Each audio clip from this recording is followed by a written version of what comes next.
Hoje nós temos a alegria de receber em nossa igreja um querido amigo de seminário. Nos conhecemos há 21 anos atrás, quando viemos estudar aqui em João Pessoa, no Betel. Pastor Carlos Horikawa é pastor do Betel no Japão há 17 anos. Servimos juntos ali por 7 anos e foi um companheiro de muitas viagens missionárias em tantos lugares neste mundo, e de momentos de alegria e também de tristeza. Afinal de contas, o reino de Deus é feito dessa maneira, nessa terra. Então, é uma alegria recebê-lo aqui, meu querido, que Deus lhe use com poder e graça. Obrigado. Bom dia a todos, irmãos, e a graça e a paz do nosso Senhor Jesus, amém? Privilégio de estar aqui com os amados, de poder juntos sermos edificados pela palavra de Deus. Eu gostaria que você abrisse vossa Bíblia em Atos capítulo 2, do verso 42 a 47, por favor. Deixe sua Bíblia aberta, vamos fazer a leitura. Percebi que os irmãos usam uma versão diferente da minha, mas peço aos irmãos que tenham paciência comigo, por preferir a nova versão internacional da Bíblia, amém? Todos os amados já encontraram o texto sagrado? Atos capítulo 2, verso 42 a 47, diz assim a palavra de Deus nessa manhã: eles se dedicavam ao ensino dos apóstolos e à comunhão, ao partir do pão e às orações. Todos estavam cheios de temor, e muitas maravilhas e sinais eram feitos pelos apóstolos. E todos que criam mantinham-se unidos e tinham tudo em comum, vendendo suas propriedades e bens, distribuíam a cada um conforme a sua necessidade. Todos os dias continuavam a se reunir no pátio do templo, partiam pão em suas casas, e juntos participavam das refeições com alegria e sinceridade de coração, louvando a Deus e tendo a simpatia de todo o povo. E o Senhor lhes acrescentava todos os dias os que iam sendo salvos. Queridos, nenhuma cultura é melhor do que a outra. A partir do que eu vou falar aqui eu gostaria de deixar isso claro. Nenhuma cultura é superior do que a outra. E nós precisamos perceber isso, porque todos nós, infelizmente, nascemos em pecado. Mas eu vivo num lugar que, se você deixar a sua carteira ou o seu celular em cima da mesa de um estabelecimento, você chega e você deixa ali, você pode ficar tranquilo, independente de for o lugar, ninguém vai mexer, ninguém vai levar. Se porventura você está numa avenida, numa rua, e você quer parar numa convenience store, nós chamamos de combine, e aí por causa do calor, e o calor lá é tão castigante como aqui, às vezes chega a 40 graus, você pode deixar o seu carro ligado, com as portas abertas, entra no estabelecimento, sai de lá, e você vai encontrar o seu carro. Você pode ficar 5, 10, 15, meia hora, ninguém vai mexer. Se porventura alguém, aí num momento assim, infortúnio, ele perde a carteira, e ali tem pelo menos uns $500, uns cartões de crédito, você pode ter certeza que essa carteira, ela vai chegar até o seu devido dono. Por que eu estou falando isso para vocês? O Japão é um lugar que nós temos pelo menos 130 milhões de habitantes. Desses 130 milhões de habitantes, apenas menos de 1% são considerados cristãos. Nesse conjunto de menos 1% de cristãos, estão inseridos católicos, pseudos evangélicos como Testemunha de Jeová, Mormons e outros desse tipo. E aí, os verdadeiros, os protestantes. E você vai perceber que é um país idólatra, é um país ímpio, é um país impuro. Contudo, quando você olha para o comportamento deles, um comportamento moral, ele é muito mais digno de muitos cristãos. Na última pesquisa que nós tivemos sobre o Brasil, diz que pelo menos 25 a 30% da nação brasileira é protestante, é evangélica. Na pesquisa feita o ano passado pelo IBGE, diz que os evangélicos cresceram nesses últimos anos 61%. Significa o quê? Que a partir de 2020, há uma grande possibilidade que a maioria dos brasileiros sejam evangélicos. E eu fico muito feliz. Nós deveríamos ficar.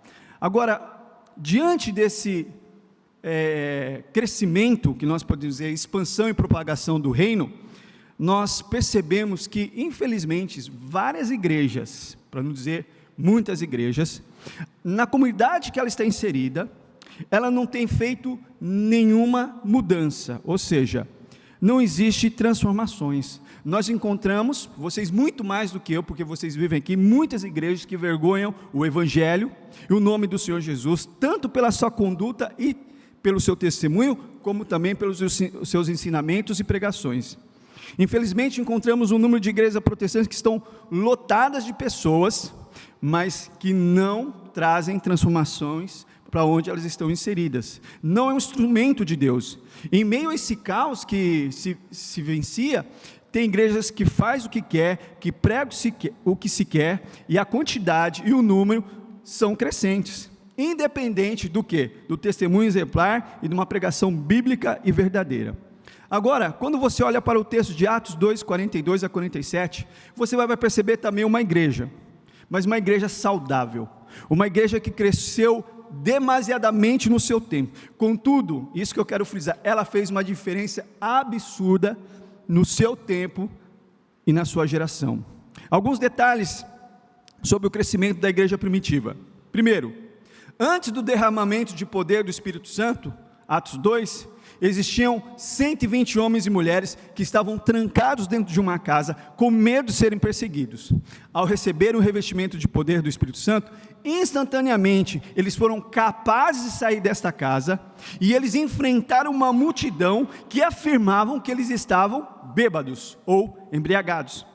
Observe aí, que naquele mesmo dia, 120 homens e mulheres, eles dobraram ou multiplicaram para um número que, se você olhar para o texto sagrado, eles chegaram naquele mesmo dia ao número de 3.000 convertidos.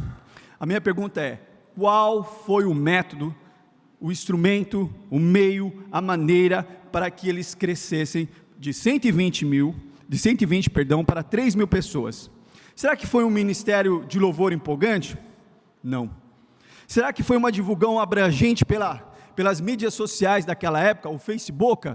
Não. Será que foi um mentoramento personal de uma alta ajuda para que eles pudessem alcançar o melhor de si? Não. Qual foi o meio usado? Se você ler versos anteriores, diz que o apóstolo Pedro iniciou uma pregação, e após a pregação, eles se converteram. Revestido de poder, da graça do Senhor, mas pregando uma palavra de Deus poderosa, assim inicia a igreja. Uma igreja que cresceu numericamente, saudavelmente, corretamente, no conhecimento, mas mais do que isso, uma igreja que cresceu profundamente na prática, na conduta e num comportamento de vida cristã exemplar.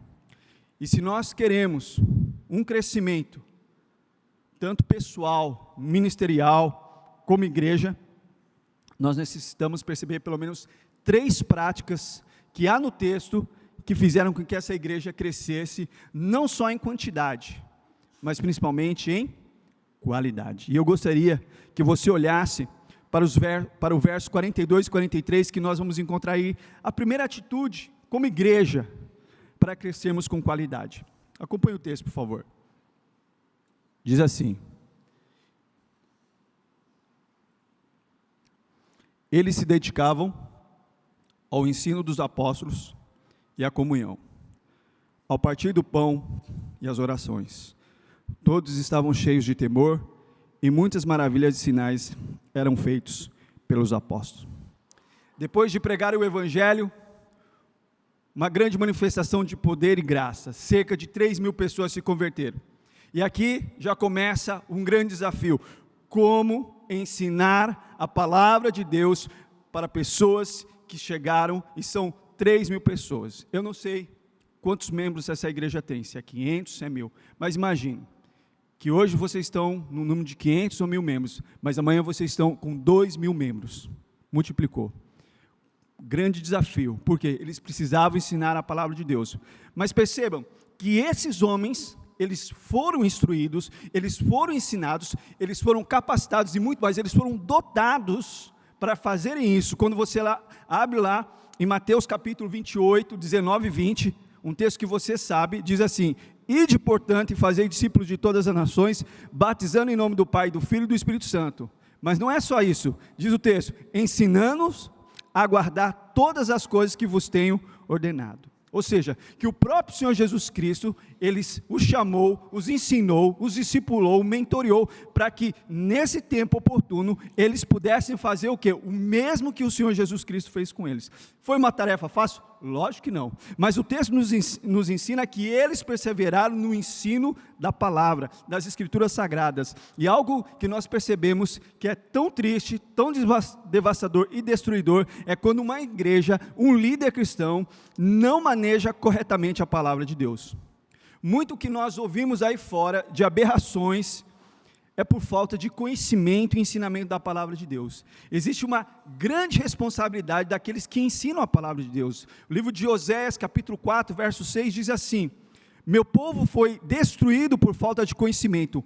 Uma vez que você rejeitar o conhecimento, eu também os rejeito como meu sacerdote. Uma vez que vocês ignoraram a lei do seu Deus, eu também os ignorarei os seus filhos. O povo da velha aliança sofreu uma grande decepção, porque aqueles que deveriam ensinar a palavra corretamente, os sacerdotes não estavam ensinando, e eles sofreram a consequência desse erro. Mas há uma voz que ressoa lá na epístola de Tiago, dizendo que aqueles que ensinam sofrerão juízo maior, ou seja, que é uma grande responsabilidade dos líderes, porque líderes profanos, líderes inescrupulosos, ignorantes, geram o que, meus queridos? Geram um povo profano, impuro, ignorante. A igreja, ela segue a sua liderança, e a moralidade segue a igreja, e a nação segue a moralidade. Perceba aí, nós fomos chamados, segundo Mateus capítulo 5, de 13 a 16, para sermos sal da terra e luz do mundo. E quando nós não fazemos isso, nós não somos sal da terra e luz do mundo,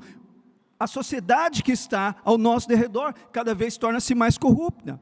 E é por isso que aqueles que ensinam precisam cada vez mais se esmerar, trabalhar, a fim de que os que estão aprendendo tenham uma edificação sadia, eficaz e bíblica. Ou seja, certificando que a mudança de vida não vem por teologias vãs, não vem por uma filosofia humana, não vem por estilo de vida, vem através da pregação, e tão somente da pregação da palavra de Deus. E é por isso que a dedicação e o cuidado no ensino, no tempo da igreja primitiva, não se limitou somente naquele momento pós-conversão. Se você perceber no verso 46, olha para o verso 46, diz assim: nos mostra que todos os dias eles oravam no templo, nas casas. Ou seja, mostra que eles oravam, eles aprendiam a palavra de Deus. Eles estavam diariamente buscando instrução e a presença de Deus. E mesmo depois da conversão, eles fizeram isso. A igreja primitiva não só se preocupou, queridos, em pregar o evangelho, mas principalmente em ensinar. Nós precisamos evangelizar, sim, as pessoas vão se converter, lógico, os eleitos virão, mas após eles virem, nós precisamos ensiná-los, discipulá-los, mentoreá-los. É isso que nós precisamos. Note que se do lado dos líderes havia um empenho de ensino, por outro lado, do lado dos novos convertidos ou dos crentes, havia o quê? Perseverança de aprender. A Bíblia Shed diz assim: perseveraram na doutrina. A NVI diz: estavam continuamente se dedicando, o que nos faz compreender que aquelas pessoas que se converteram, elas foram acompanhadas realmente, elas foram discipuladas e incentivadas no seu período, vamos dizer, de infância cristã, a amarem e a estudarem a palavra de Deus. E era notória a ação do Espírito Santo que os levava cada vez mais a desejarem a palavra de Deus. O que nós temos hoje? A geração de crentes que tem vários tipos de Bíblia. Isso me chama a atenção. Por quê? Porque onde eu estou, nós só temos uma versão de Bíblia. Só uma versão. E é uma das versões mais arcaicas, mais antigas, mais antiquadas, que até uma pessoa normal, um japonês normal, quando lê, na sua própria língua não entende. E não é por causa que são coisas espirituais, são coisas básicas. E quando eu vejo o Brasil, nós temos versão revista, versão atualizada, versão NVI, versão nova linguagem de hoje, versão transformadora que saiu. Aí você tem a Bíblia da criança, você tem a Bíblia do adolescente, do jovem, do senhor, tantas Bíblias, tantas e tantas Bíblias e versões. Mas nunca numa geração se tornou tão analfabeta de Bíblia. Isso é uma grande vergonha para nós. Não só isso, quando nós vamos em algumas igrejas, e Deus tem me dado oportunidade em algumas igrejas, e eu percebo que o tempo da liturgia de algumas igrejas se canta, e não sou contrário a louvores, e ao tempo de adoração, mas muitas vezes canta-se mais uma vez, aí canta-se outra pessoa, e vem cantando, aí não está satisfeito, põe-se uma dança, põe-se um teatro, põe-se uma pantomima. Ou seja, o ápice do culto, irmãos, é a exposição da palavra de Deus. No movimento da reforma, o ápice, a palavra de Deus. No movimento puritano, o ápice, a palavra de Deus. E em todo e qualquer lugar onde se ouve um verdadeiro avivamento de Deus, o ápice do culto sempre foi a exposição da palavra de Deus. É isso que nós precisamos entender. E é isso que nós precisamos pedir, que o Espírito de Deus, a mim e a sua vida, nos conduza cada vez mais a conhecer as Santas Escrituras, ao mesmo tempo não só conhecê-la, mas saber manejá-la, a palavra, para que nós tenhamos um crescimento não só numérico, mas um crescimento saudável, edificante. E um dos perigos que às vezes as igrejas, muitas igrejas, num desejo desenfreado para que cresça, para que ela se multiplique, é o chamado pragmatismo. Ou seja, eu passo numa igreja, eu olho o que está dando certo, eu percebo o resultado, então eu vou lá na minha igreja e eu tento replicar aquilo que está dando certo, ou fazer igual.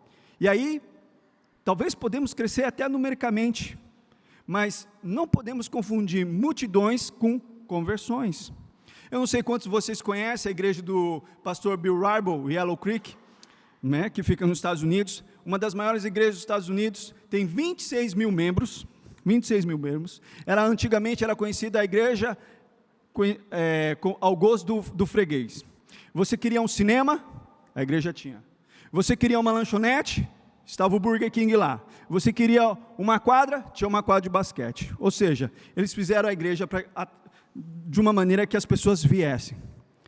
Depois de um tempo, num dos seus DVDs de liderança, o pastor Bill Hybels, ele faz uma declaração muito significativa.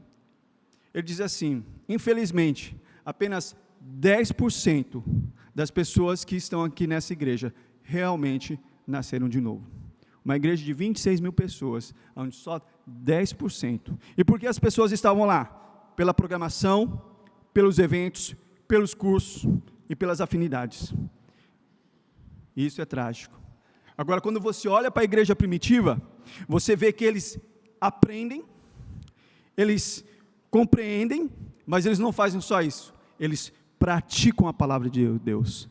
Por causa que eles estão sendo revestidos do poder de Deus, a obediência era evidenciada por um culto cheio da presença de Deus. O evangelista Lucas aqui no texto, se você olhar, se refere ao partir do pão, como a ceia do Senhor. As palavras partir do pão sempre aparecem dentro da sequência de ensino, comunhão e oração nos cultos. Então nós compreendemos a descrição antiga da Santa Ceia aqui. E esse momento de Santa Ceia, sempre acompanhado do quê? Da pregação da palavra e de oração. E como prática da palavra, eles também oravam. Eles compreendiam que a oração era essencial para aquela igreja. E a prática da palavra gerava temor nos seus corações, porque eles sabiam que Deus estava presente naquele lugar. E o temor no coração deles é evidenciado por uma igreja que conhece, pratica a palavra de Deus, e não só isso, o texto diz que muitos sinais e maravilhas eram realizados pelos apóstolos. Se nós queremos ter uma igreja saudável, não só numericamente, cada um de vocês, todos nós, precisamos conhecer e manejar bem a palavra de Deus. Segunda atitude para nós crescermos com qualidade. Olhe para o verso 44 e 45. Diz assim: os que criam mantinham-se unidos e tinham tudo em comum. Vendendo suas propriedades e bens, distribuíam cada um conforme a sua necessidade. Todos os dias continuavam a reunir-se no pátio do templo, partiam pão em suas casas e juntos participavam das refeições com alegria e sinceridade de coração. Se nós queremos que a nossa igreja cresça com saúde, nós precisamos entender que uma igreja precisa permanecer unida, sim, mas na palavra de Deus. Aqui, Lucas vai usar pela primeira vez a expressão os crentes. Talvez não havia um termo, uma expressão mais definida, e Lucas usa os que creem. E aqui os que creem são aqueles que creem em Cristo Jesus. E esse é o principal requisito para nós nos pertencermos à igreja cristã: crer em Cristo Jesus. O que diz o texto? Que eles mantinham-se unidos e tinham tudo em comum. E tal comunhão e tal unidade era tão clara que os novos convertidos, eles começaram a fazer o quê? Compartilhar os seus bens. Eles começam a vender as suas propriedades e bens, e eles percebiam na comunidade quem estava passando por alguma necessidade, e então eles tiravam de si e davam para os outros. E não é comunismo, viu? É Bíblia. Eles querem empurrar isso, é cristianismo. Ou seja, eles percebiam as necessidades uns dos outros. E é isso que Cristo faz nas nossas vidas. Quando o amor de Deus é derramado no nosso coração, e o texto lá em Romanos que ainda continua dizendo que esse amor é derramado continuamente pelo Espírito Santo, nós começamos a perceber as necessidades. Nós não somos insensíveis, nós não somos indiferentes, e aí nós começamos a despojar daquilo que nós temos, para abençoarmos outras pessoas. E eles não só fizeram isso, diz o texto, todos os dias continuavam a reunir-se no pátio do templo, partiam o pão em suas casas, e juntos participavam das refeições com alegria e sinceridade de coração. Outro detalhe dessa igreja que cresceu numericamente, mas com qualidade: eles tinham prazer de estarem juntos. Olha a expressão que Lucas usa: todos os dias. Perseverança diária. Os nossos irmãos de Jerusalém se reuniam no templo, naquele templo que seria a casa de Deus para eles, se reuniam nos pátios do templo para oração e louvor, e havia o que? Um comprometimento, uma assiduidade da parte deles, uma constância na busca, e eles compreendiam o quanto era importante orar e estudar a palavra, mas não só isso, terem comunhão uns com os outros. Diz o texto ainda: partiam o pão em suas casas e juntos participavam das refeições.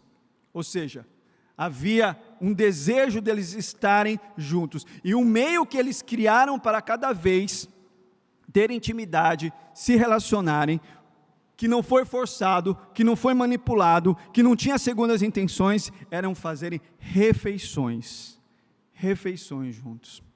Na dinâmica da nossa igreja, com pessoas que trabalham pelo menos 12 horas todo dia, das 8 às 8, das 7 às 7. E numa semana eles estão trabalhando de dia, na outra semana eles estão trabalhando à noite. O domingo se torna um dia existencial e fundamental para eles, porque eles trabalham até sábado. Então geralmente o domingo são dias para fazer compras, são dias para resolver problemas, são dias muito importantes. E muitas vezes nós não temos momentos. Numa necessidade da nossa igreja, nós pensamos como nós podemos nos relacionar melhor e ter um tempo. Então, a cada mês, no terceiro domingo, quando nós celebramos a Santa Ceia, após a nossa Santa Ceia e o nosso culto encerrado, nós tiramos esse dia para termos uma refeição comunal.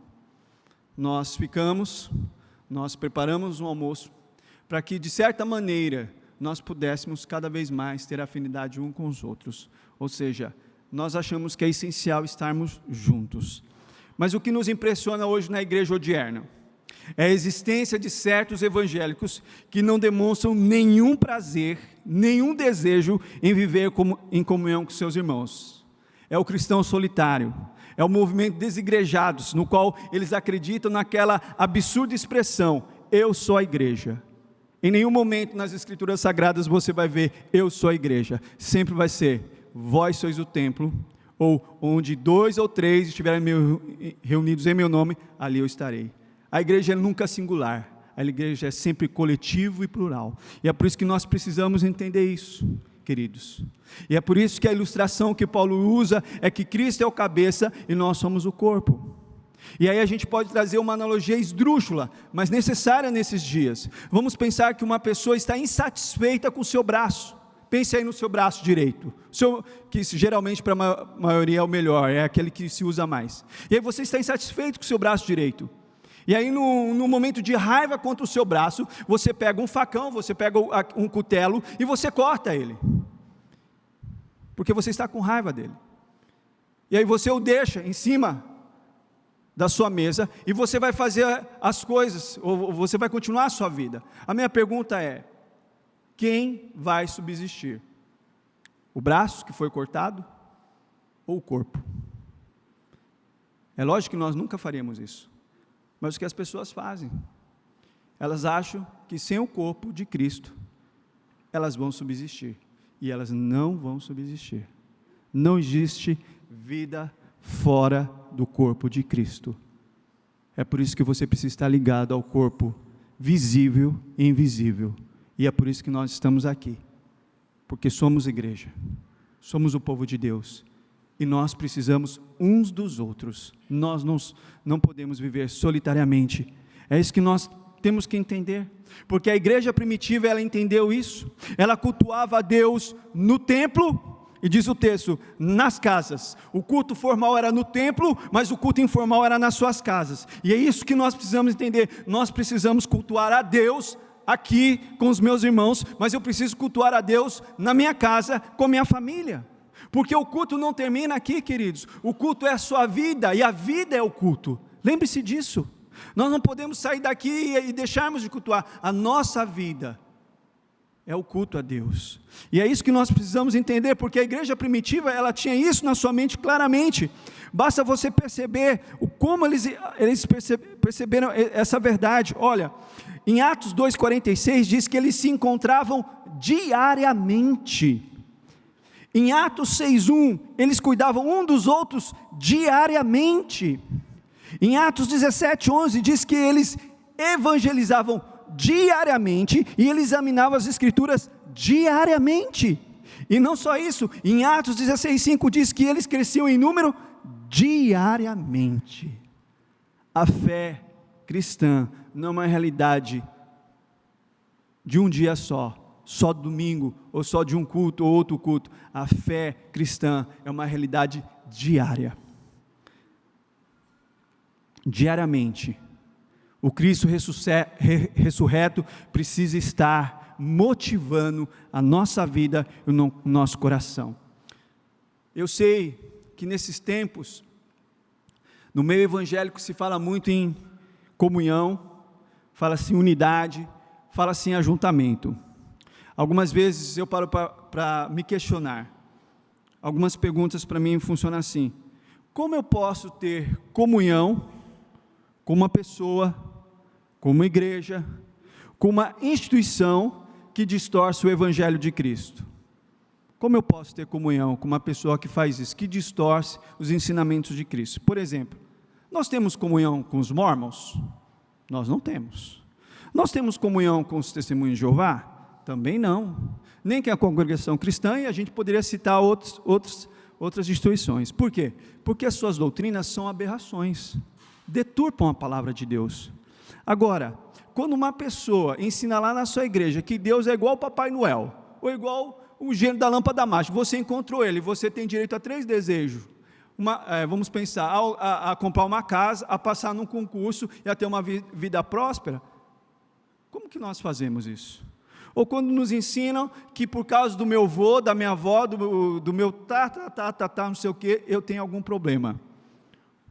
Ou quando nos ensinam que Deus ainda não sabe, Deus vai tomar uma ação depois que você tomar a sua. Como nós podemos ter comunhão? E às vezes nós não queremos ser tão radicais, não queremos confrontar essas pessoas. Alguns líderes, para uma pseudo-unidade, são capazes de ceder o púlpito. E eu quero dizer uma verdade, irmãos, que nós precisamos ter em mente: não existe unidade em detrimento da sã doutrina. Não existe unidade em detrimento da sã doutrina. Não tem como termos comunhão com pessoas que distorcem o Evangelho de Cristo Jesus. É muito difícil. Uma das coisas que eu penso é, como que o apóstolo Paulo, se ele estivesse no nosso tempo, ele reagiria a esses irmãos e líderes que tratam o Evangelho de Cristo de uma forma tão absurda? Será que ele teria comunhão? Será que ele teria unidade? Será que ele participaria desses ajuntamentos santos? Eu tenho, pelo que ele escreveu nos seus escritos, como uma das suas falas lá no livro de Filipenses, que ele diz que nós não deveríamos, e ele não deveria, e ele certamente não faria parte desses ajuntamentos. E por último, para encerrarmos, olhe para o verso 47, a terceira atitude para crescermos com qualidade: louvando a Deus e tendo a simpatia de todo o povo, e o Senhor lhes acrescentava diariamente os que iam sendo salvos. Se nós queremos crescer com qualidade, nós precisamos ser uma igreja que evangeliza a palavra de Deus.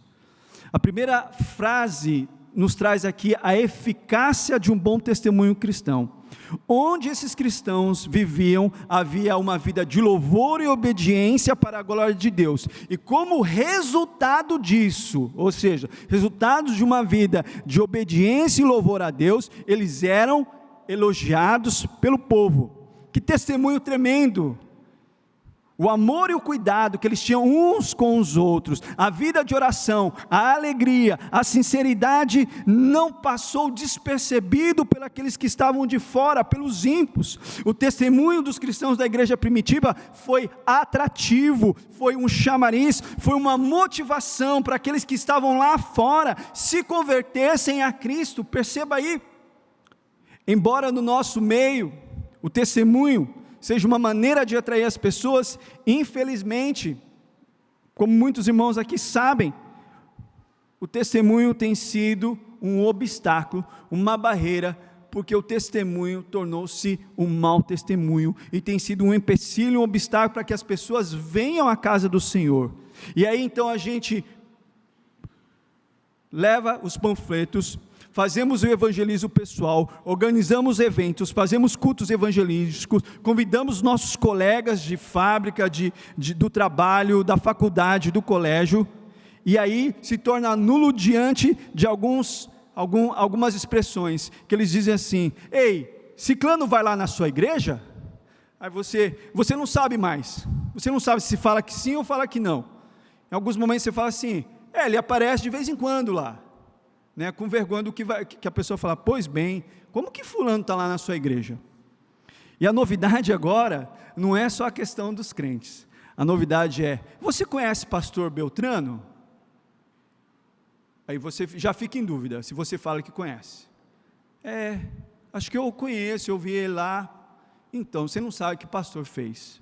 Ou seja, que se por um lado hoje o mau testemunho atrapalha o evangelismo, na igreja primitiva eles tinham um exemplar testemunho, e isso foi importante para que os de fora, os réprobos, os pagãos, os não cristãos, contemplassem a vida deles e caminhassem em direção à igreja primitiva. E não só isso, o texto diz que o Senhor lhes acrescentava diariamente os que iam sendo salvos, uma igreja missionária. Quem convertia? O Senhor. Quem acrescentava à igreja? O Senhor. Mas eles não faziam nada? Não.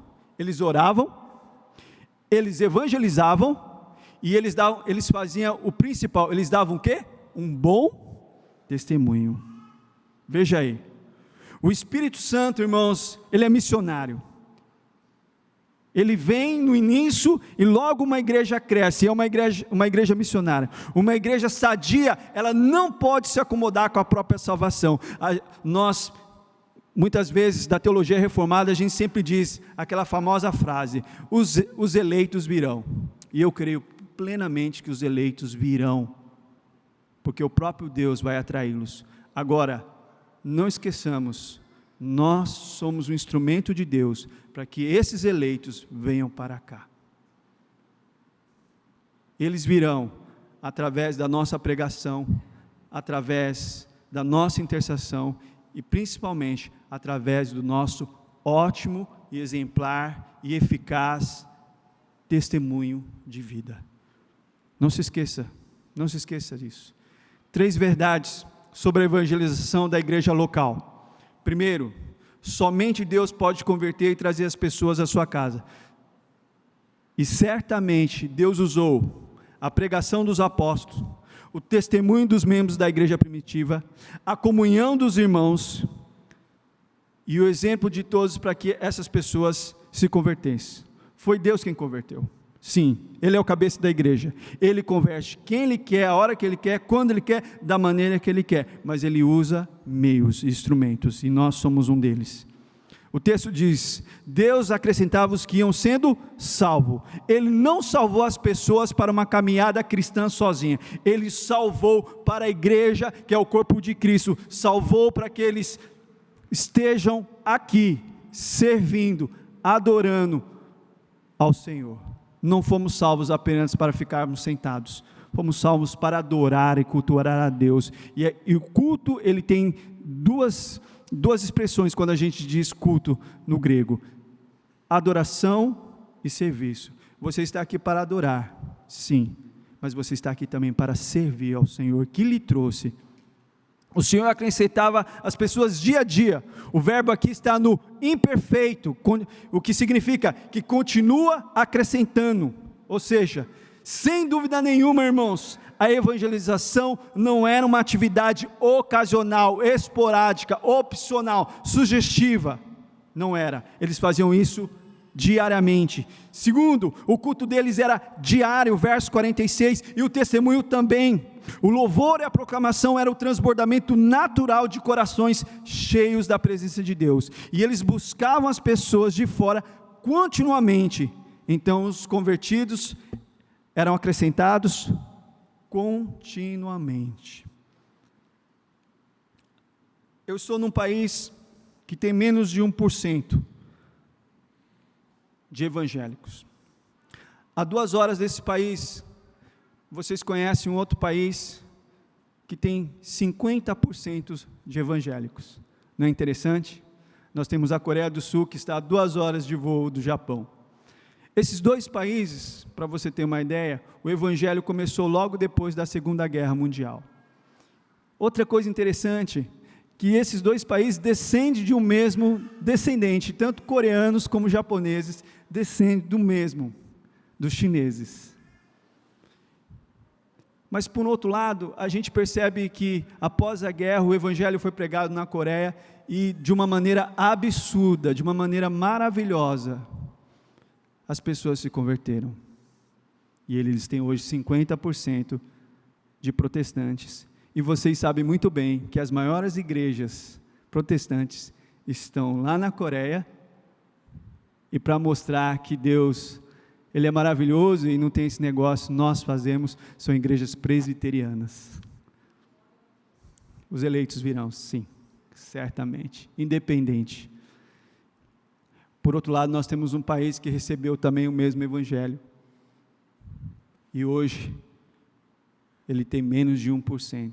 A minha pergunta é: por que o evangelho cresceu na Coreia e não cresceu no Japão? Você pode perceber que a vida, o status socioeconômico dos 2 países são idênticos. Mas na Coreia cresceu, no Japão não. Isso se chama soberania de Deus. Porque o verdadeiro crescimento, não quantitativo, mas qualitativo, não vem do homem, vem da graça e do poder de Deus e da sua soberania. E nós precisamos entender isso. Mas não é porque o Evangelho não cresceu que nós não podemos e nem devemos pensar que não temos que fazer a nossa parte. Precisamos continuar pregando. Se Deus, na sua graça e na sua soberania, quiser converter o Japão de um dia para outro, Ele tem poder, irmãos. Mas se Ele não fizer, nós precisamos pregar, porque este é o mandamento. E uma igreja saudável, ela continua evangelizando, porque ela sabe que esse é o meio que Deus instituiu para que os eleitos venham. E eles vão vir, porque assim Deus decretou antes da fundação do mundo. Curva a sua fronte, feche seus olhos. Uma verdade que você deve pensar: nós queremos ter uma igreja saudável, mas a igreja não é um, a igreja não é dois, a igreja somos nós, os amados, a vossa liderança, e nós precisamos particularizar isso para nós. A igreja precisa ser saudável, mas para que a igreja seja saudável, você precisa ser saudável. Como que nós podemos ser saudável? A igreja primitiva nos ensina, conhecendo e manejando bem a palavra. Como nós podemos ser saudáveis? Permanecendo em unidade, tendo comunhão uns com os outros, com os preceitos da palavra de Deus. Como nós podemos ter uma igreja saudável? Evangelizando a palavra de Deus, o verdadeiro evangelho. A responsabilidade não é só dos líderes, não é só do ministério de evangelismo, não é só do ministério de missões. A responsabilidade é de todo aquele que crê e recebeu o Senhor Jesus Cristo como Senhor e Salvador da sua vida. E a minha oração é para que cada vez mais esta igreja continue saudável e sendo atrativa para aqueles que estão lá fora e caminham a passos largos para a condenação. Oremos. Querido Deus e Pai, graças te damos pelo teu povo que aqui se encontra. Que cada vez mais, Senhor, eles possam estar enraizados na tua palavra. Não só conhecendo a tua palavra, não só absorvendo, Senhor, a tua palavra, mas mais do que isso, praticando a tua palavra.